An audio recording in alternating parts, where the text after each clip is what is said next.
To play, I'm Kimberly Wynn. Alberta's own superstars Tegan and Sara rocked the Shaw Conference Centre during their Heartthrob tour in Edmonton. Now, even though they're from Calgary, they say their biggest fan base in North America is in our city. So we sat down to talk with the twins and talk about their latest album and plans for the next year.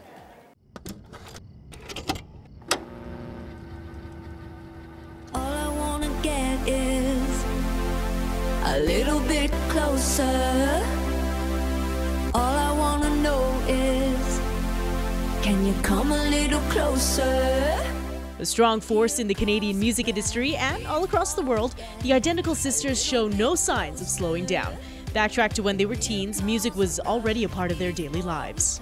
I remember the feeling of being excited to listen to music and, to lip sync and make fake videos with our friends. That was one of our favorite things to do.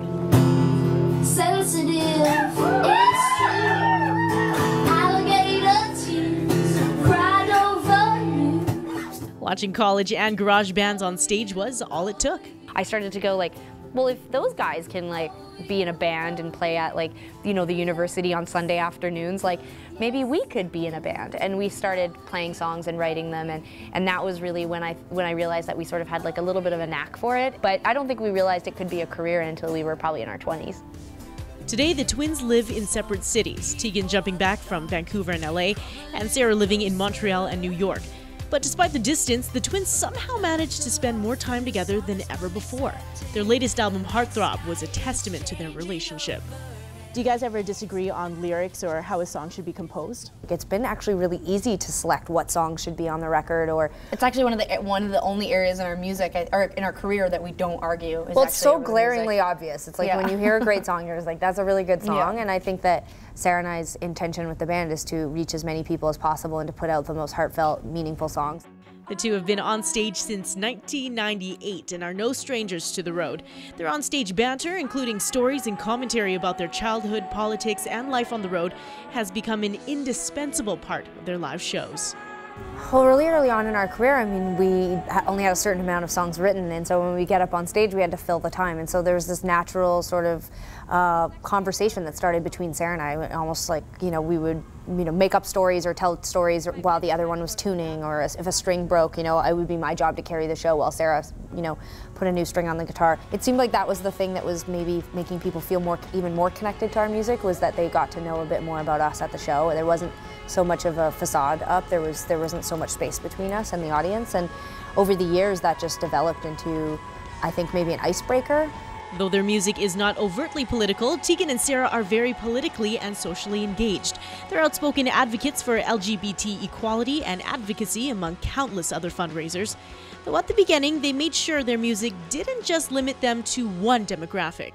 And so we realized that there was an opportunity to be advocates and to be good role models, and also to sort of normalize, if you will, our identity and our sexuality. And also, for us, being advocates meant going out and actually saying, it's not okay that gay marriage, is not accessible to people. It is not okay that we can't, with our same-sex partners, adopt children. It is not okay that, I pay taxes, but if I, sold the farm tomorrow I don't leave any benefits to my partner.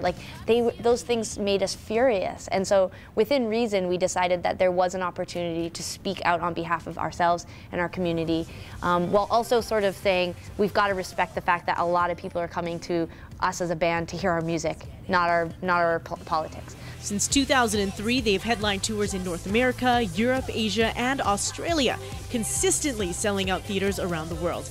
And now they're embarking on a new adventure, visiting places they've never been before, like Singapore and Jakarta. If you were able to go into a time machine and go back 15 years to when you first started the music industry, what would you tell yourselves? I think I would just encourage us to continue on the path. There was a lot of wavering at the beginning of our career where we were really not sure that this would amount to anything. And there were a lot of years where I truly thought we had made some sort of crazy mistake, that our lives were derailed, because it was a lot of struggling at the beginning. So I would just go back and say to stick through it, because it gets great. Catch the two on their summer tour when they open for Grammy's Best New Artist, Fun. Closer. All I wanna know is, can you come a little closer? After the break, we're talking